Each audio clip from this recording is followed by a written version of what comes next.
નમસ્કાર, JD news digital India paper leak કેસમાં સૌથી મોટો ખુલાસો થયો છે. ગુજરાતમાં જુનિયર ક્લાર્કની પરીક્ષા મોકૂફ કરવાને લઈ જેડી ન્યૂઝ પર સૌથી મોટા સમાચાર સામે આવ્યા છે. જુનિયર ક્લાર્કનું પેપર લીક વડોદરામાં હતું. એપીસેન્ટર કોચિંગ ક્લાસમાં પેપર વેચાયું હતું. વડોદરામાં હતું એપીસેન્ટર.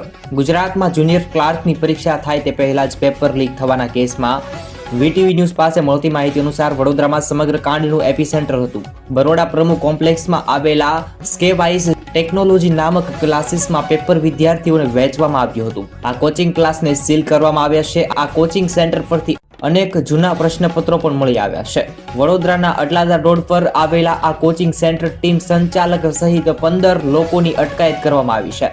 જ્યારે 25 જેટલા શકમંદોને ગુજરાત એટીએસ અમદાવાદમાં લઈ આવ્યા હતા અને વડોદરા, સુરત અને અન્ય જિલ્લાઓમાં પણ એટીએસની ટીમે 15 શખ્સોની અટકાયત કરવામાં આવી છે. અડધી રાત્રે જે ગુજરાતના એટીએસ દ્વારા ક્લાસીસ સંચાલક સહિત કુલ 35 શકમંદોની ધરપકડ કરવામાં આવી છે. મોટા સમાચાર સામે આવ્યા છે. પેપર લીકમાં સૌથી મોટો ખુલાસો થયો છે.